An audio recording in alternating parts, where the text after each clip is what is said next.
London stock exchange വഴി നമ്മൾ കേരളമാണ് ആദ്യമായിട്ട് മസാല ബോണ്ട് അവതരിപ്പിച്ചുകൊണ്ട് പണം സമാഹരിക്കുന്നത്. ആദ്യം മസാല ബോണ്ട് എന്താണെന്ന് വിശദമായി പറഞ്ഞുതരാം.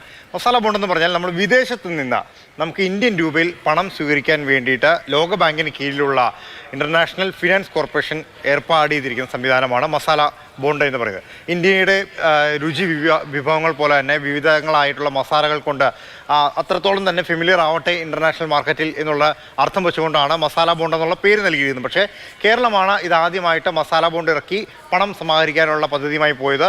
അത് ലണ്ടൻ എക്സ്ചേഞ്ചിലാണ്. മുഖ്യമന്ത്രി അടക്കമുള്ളവർ ലണ്ടൻ സ്റ്റോക്ക് എക്സ്ചേഞ്ചിൽ പോയതെല്ലാം നമുക്ക് ഓർമ്മയുണ്ടാവും. അപ്പം മസാല ബോണ്ട് എന്താണെന്ന് പറഞ്ഞ സ്ഥിതിക്ക് ഇനി ഈ വിവാദത്തിലേക്ക് വരാം. അങ്ങനെ 2019 മെയ് 17 ലണ്ടൻ സ്റ്റോക്ക് എക്സ്ചേഞ്ച് വഴി കേരളം മസാല ബോണ്ട് ആദ്യമായിട്ട് അവതരിപ്പിക്കുന്നത്. നമ്മൾ പറഞ്ഞ സമയത്ത് തന്നെ പറഞ്ഞിരുന്നു, ലോകത്താദ്യമായിട്ട് ഇന്ത്യയിൽ നിന്ന് ചെല്ലുന്ന മസാല ബോണ്ട് അവതരിപ്പിക്കുന്ന ആദ്യത്തെ സ്റ്റേറ്റ് എന്ന് പറയുന്ന ചരിത്രം കുറിച്ചു നമ്മൾ എന്നൊക്കെ അഭിമാനപൂർവ്വം അന്നത്തെ LDF സർക്കാർ അവതരിപ്പിച്ച കാര്യം കൂടിയാണ്. അങ്ങനെ മസാല ബോണ്ട് നമ്മൾ ഇറക്കി നമ്മൾ പണം സമാഹരിക്കുമ്പോൾ ഇതൊരു ബോർഡാണ് കൺട്രോൾ ചെയ്യുന്നത്. ആ ബോർഡിൻ്റെ ചെയർമാൻ എന്ന് പറയുന്നത് മുഖ്യമന്ത്രിയാണ്. ഇന്ന് തോമസ് ഐസക് പറഞ്ഞ പ്രധാനപ്പെട്ട കാര്യം എന്ന് പറയുന്നത് മുഖ്യമന്ത്രിയുടെ കീഴിൽ മുഖ്യമന്ത്രി ചെയർമാനായ ഒരു ബോർഡാണ് ഇതിൻ്റെ തീരുമാനങ്ങൾ എടുക്കുന്നത്. ബോർഡിൻ്റെ ഡയറക്ടർ ബോർഡ് തീരുമാനങ്ങളെല്ലാം നടപ്പാക്കുകയാണ്. ഞാൻ അതിൻ്റെ അകത്തൊരു വൈസ് ചെയർമാൻ മാത്രമാണ്. മുഖ്യമന്ത്രി അടക്കമുള്ളവർക്ക് ഇതിൻ്റെ അകത്ത് തുല്യമായ പങ്കുണ്ട് എന്ന് പറയുന്നത്. നമ്മൾ മസാല ബോണ്ട് ഇറക്കി സമാഹരിച്ച തുക എന്ന് പറയുന്നത് 2,150 കോടി രൂപയാണ്. അതായത് ഇൻ്റർനാഷണൽ മാർക്കറ്റിൽ നിന്നാണ് നമ്മൾ ഈ പണം സമാഹരിക്കുന്നത്. ഈ പണത്തിന് നമ്മൾ കൊടുക്കുന്ന പലിശ എന്ന് പറയുന്നത് 7.23%. അങ്ങനെ ഈ പണം കിഫ്ബി വഴി ആണ് നമ്മൾ യൂട്ടിലൈസ് ചെയ്യുന്നത്. കിഫ്ബി എന്ന് പറഞ്ഞാൽ നമ്മുടെ കേരളത്തിലെ അടിസ്ഥാന സൗകര്യ വികസനത്തിന് വേണ്ടിയിട്ട് പണം ചിലവഴിക്കാനായിട്ട് സമാഹരിച്ച പദ്ധതിയാണ്. കിഫ്ബി വഴി കേരളത്തിലെ അടിസ്ഥാന സൗകര്യത്തിന് വേണ്ടിയിട്ടാണ് ഈ പണം സമാഹരിച്ചതെങ്കിൽ പോലും പിന്നീട് വന്ന പല പരിശോധനയിലും ഇത് വകമാറ്റി ചിലവഴിച്ചിട്ടുണ്ട് എന്ന് CAGയുടെ റിപ്പോർട്ടിൽ പറയുന്നുണ്ട്. CAGയുടെ റിപ്പോർട്ട് വിവാദമാകുന്ന പശ്ചാത്തലം തൊട്ടാണ് ഇത് കൂടുതൽ ചർച്ചയിലേക്ക് വരുന്നത്. അതായത് കേരളത്തിന് ഇത്തരത്തിൽ പുറത്തുനിന്ന് പണം സ്വീകരിക്കാനുള്ള അനുമതിയില്ല എന്നൊരു കാര്യം. ഇതോടൊപ്പം വേണ്ട ചട്ടങ്ങൾ പാലിച്ചിട്ടില്ല എന്ന് CAGയുടെ റിപ്പോർട്ടിൽ പറയുന്നു.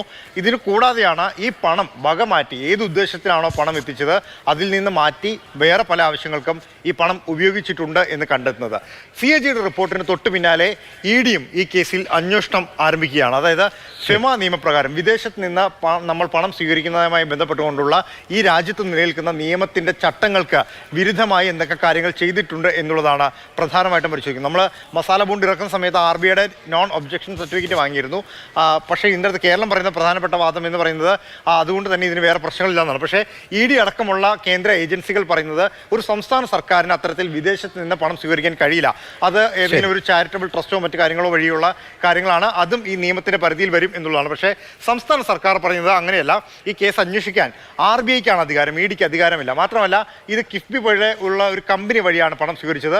അതിന് അനുമതി നൽകുന്നുണ്ട്. അതുകൊണ്ട് തന്നെ വേറെ ചട്ടപരമായ പ്രശ്നങ്ങളോ മറ്റു കാര്യങ്ങളോ ഇല്ല എന്നുള്ളത്. അധികാരമുള്ള വിഷയങ്ങളിൽ തർക്കം തുടരുന്നതിനിടയിലാണ് ഈ ED അന്വേഷണവുമായി മുന്നോട്ട് പോകുന്നതും മുൻ ധനമന്ത്രി തോമസ് ഐസക് EDക്ക് തന്റെ ഭാഗം ന്യായീകരിച്ചുകൊണ്ടുള്ള മറുപടി നൽകുന്നതും.